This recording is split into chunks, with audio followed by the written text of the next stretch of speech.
거룩한 주일 아침에 하나님을 예배하기 위하여서 주의 전에 찾아오신 언성에 속한 교우님들 한 분 한 분을 환영하고 축복합니다. 하나님 말씀 나누기 전에 앞뒤 좌우에 계신 분들에게 마음을 다해서 축복하고 하나님의 말씀을 나누기를 원합니다. 사랑합니다. 축복합니다. 은혜로운 주일 되십시오.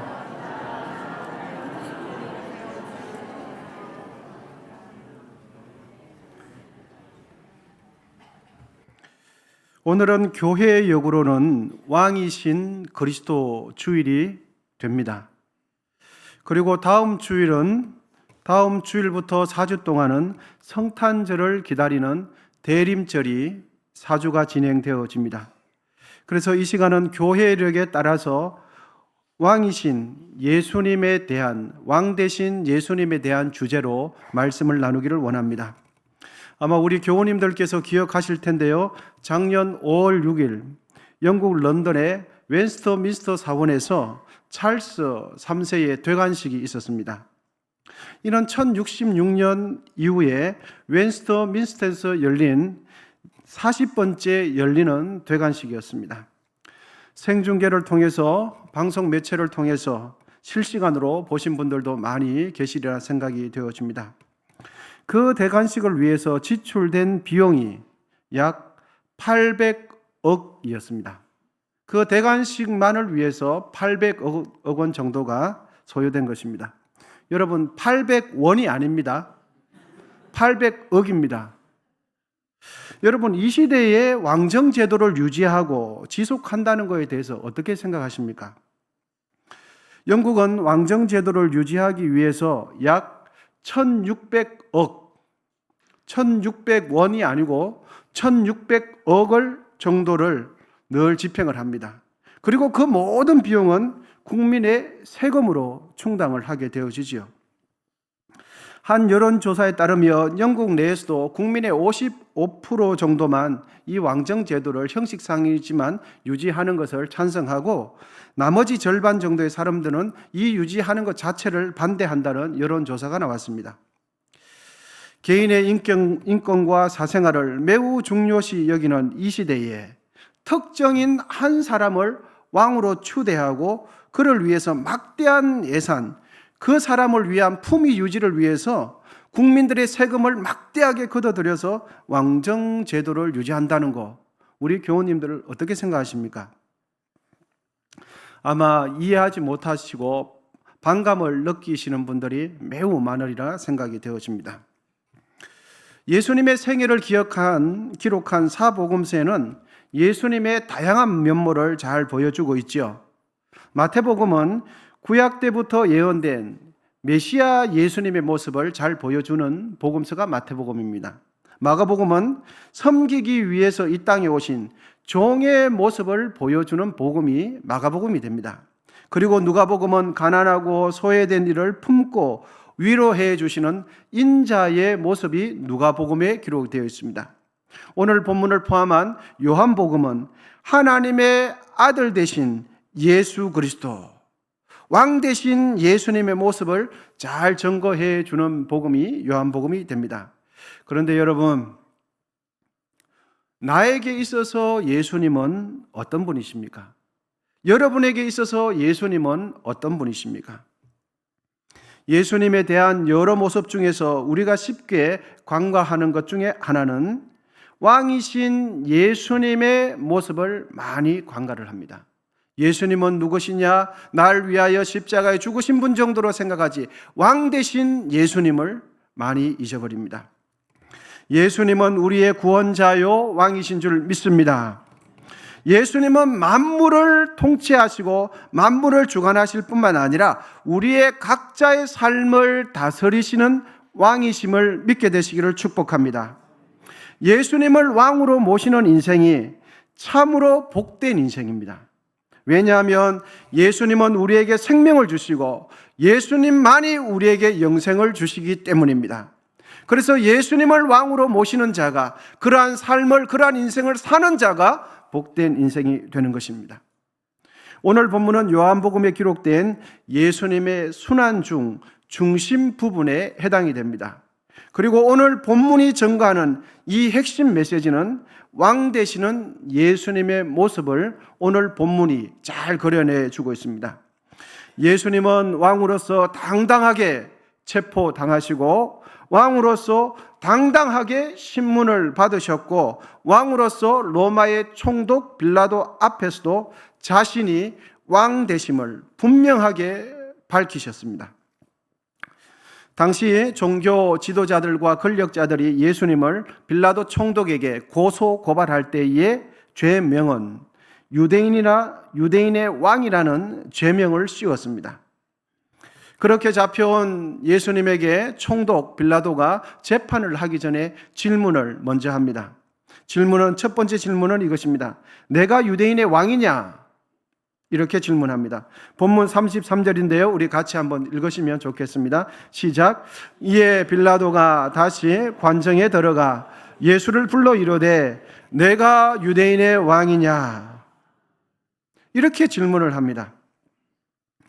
이 빌라도는 당시 권력자들이 고소 고발한 것에 기초해서 재판을 하기 전에 자신의 질문을 통해서 예수님에게 죄명에 대해서 진위 여부, 사실 여부를 확인차 또 변명이 필요하면 예수님의 변명을 할 기회를 주기 위해서 확인차 질문을 했던 것 같습니다. 그런데 예수님은 빌라도의 그런 질문 앞에 내가 유대인의 왕이다 아니다 라고 대답하지 않으시고 예수님은 이렇게 대답하셨습니다. 나의 나라는 이 세상에 속한 것이 아니다. 어떻게 보면 동문서답처럼 보이지만 예수님께서는 나의 나라는 이 세상에 속한 것이 아니다 라고 대답을 하십니다. 본문 36절입니다. 다 같이 읽도록 하시겠습니다. 시작. 예수께서 대답하시되 내 나라는 이 세상에 속한 것이 아니니라. 만일 내 나라가 이 세상에 속한 것이었더라면 내 종들이 싸워 나로 유대인들에게 넘겨지지 않게 하였으리라. 이제 내 나라는 여기에 속한 것이 아니니라. 아멘. 이렇게 예수님께서 대답을 하시자 빌라도가 재차 질문을 합니다.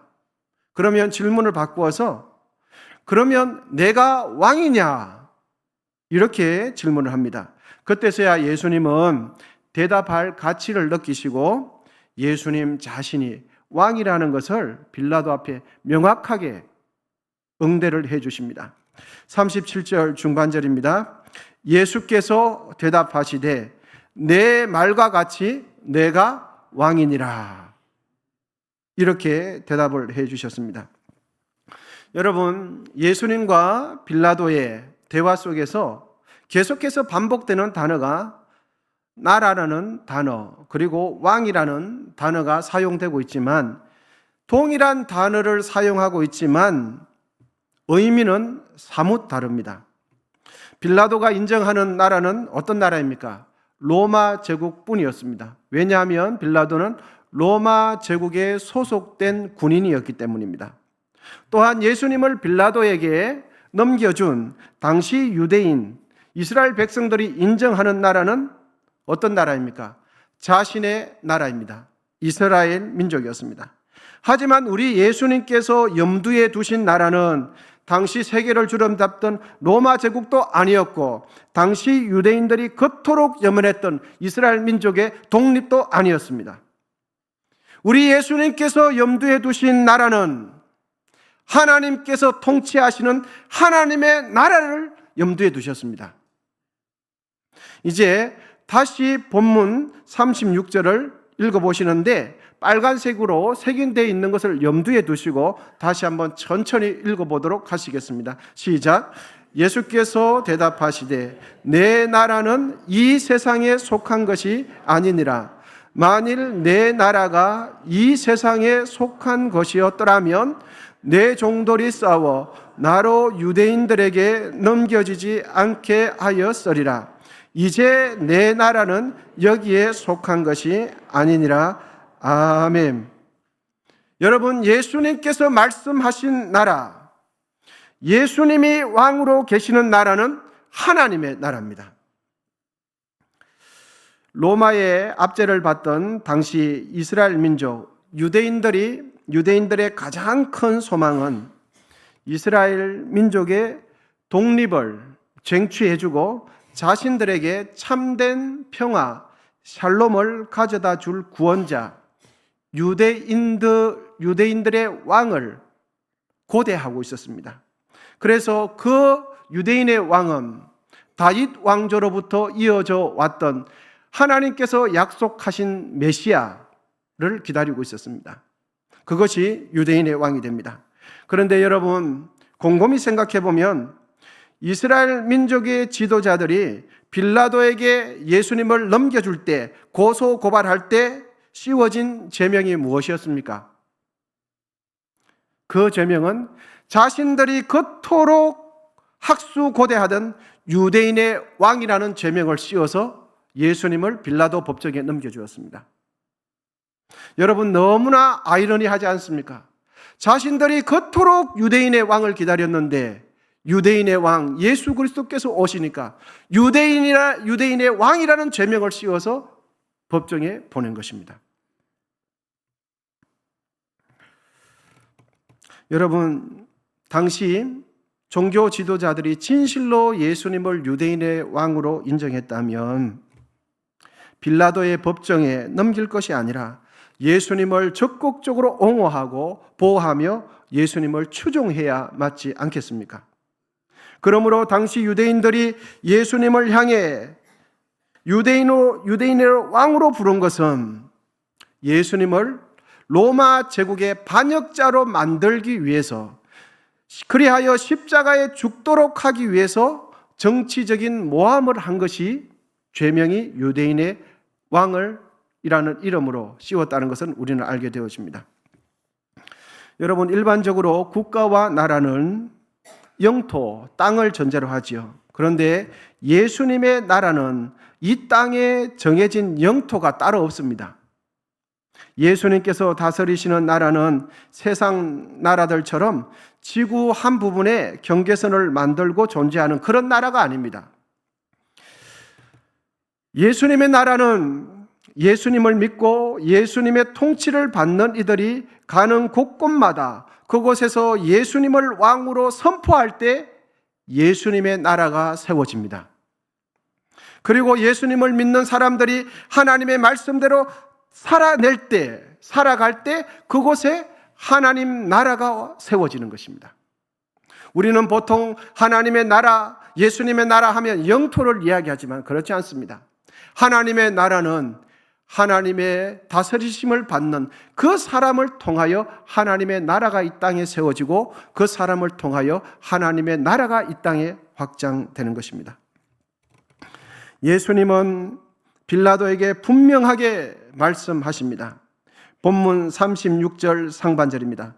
예수께서 대답하시되 내 나라는 이 세상에 속한 것이 아니니라. 아멘.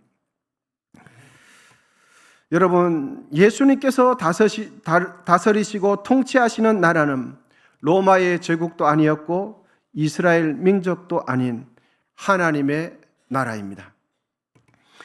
37절 상반절은 예수님께서 이 땅에 왜 오셨는지를 기록해 주고 있습니다. 37절 상반절 우리 같이 한번 읽도록 하시겠습니다. 시작.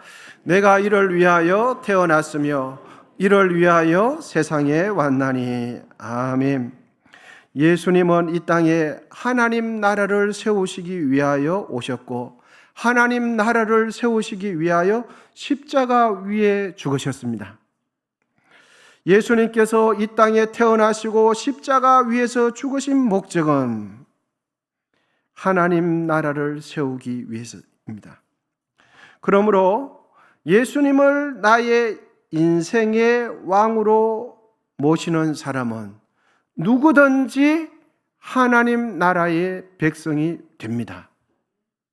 예수님을 나의 왕으로 모시면 예수님이 통치하시는 그 나라가 우리 마음 가운데 임하는 것입니다. 그래서 골로새서 1장 13절은 이렇게 기록해 주고 있습니다. 그가 우리를 흑암의 권세에서 건져내사 그의 사랑의 아들의 나라로 옮기셨으니. 아멘. 여러분, 예수님을 믿으면 하나님 나라가 우리에게 임하는 것을 믿게 되시기를 축복합니다. 그러므로 우리는 이미 하나님께 속한 사람이 되었습니다. 이미 우리는 하나님 나라에 소속된 사람입니다. 예수님을 나의 인생의 왕으로 모시는 그 순간에 우리에게는 하나님의 나라가 우리의 영혼 가운데 임하게 됩니다. 그러므로 우리는 죽음 이후에 하나님 나라에 들어갈 뿐만 아니라 이 땅에서 바로 지금 하나님 나라를 맛보시고 누리게 되시기를 축복합니다. 예수 믿으면 죽으면 천국 간다 이렇게 생각하시면 그거는 맞는 말씀이긴 하지만 다 맞는 말씀은 아닙니다. 여러분, 예수 믿으면 지금 하나님 나라가 임하게 되는 것입니다. 예수 믿으면 지금 하나님 나라를 경험하게 되는 것입니다. 그래서 누가복음 17장 20절 21절은 하나님 나라가 어디에 임하는지 명확하게 기록해 주고 계십니다. 우리 같이 읽도록 하겠습니다. 시작.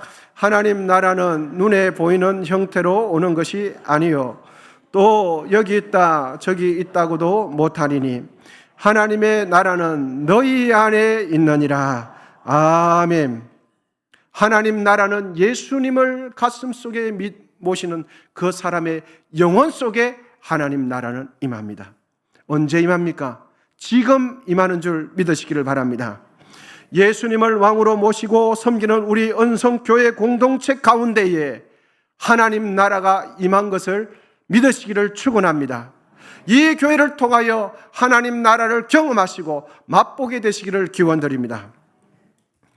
2차 세계대전 당시 독일의 히틀러는 게르만 민족의 우월론과 인종 청소 정책의 일환으로 600만 명의 유대인들을 가스실에서 대학살하기도 하고 집단 총살까지 서슴지 않았습니다. 수많은 유대인들이 폴란드 아우슈비츠 수용소에서 죽어갈 때 수백만 명의 사람들이 눈물 뿌리며 절박하게 던진 질문 하나는 이것이었습니다. 하나님, 지금 어디 계십니까? 수많은 하나님의 백성들이 죽어가는데 하나님은 지금 어디 계십니까? 하나님은 왜 우리에게 이런 고통을 허용하시는지 모르겠습니다.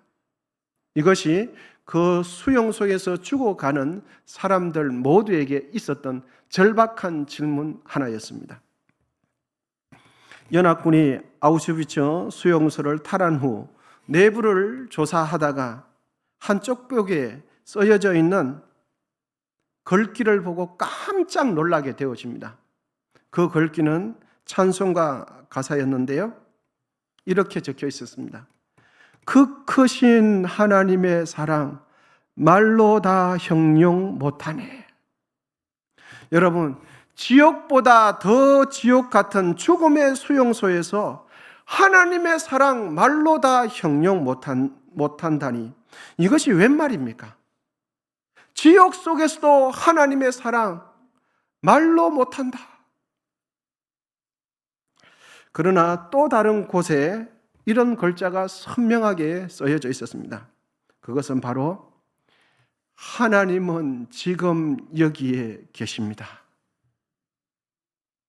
사람들이 수만 명의 사람들이 죽어가는 그 죽음의 현장 속에 하나님은 지금 여기에 계십니다. 그 글귀가 그 수용소 벽면에 적혀 있었습니다. 여러분, 잊지 마시기를 바랍니다. 하나님의 나라는 이미 예수 믿는 우리의 심령 안에 임한 것을 믿으시기를 바랍니다.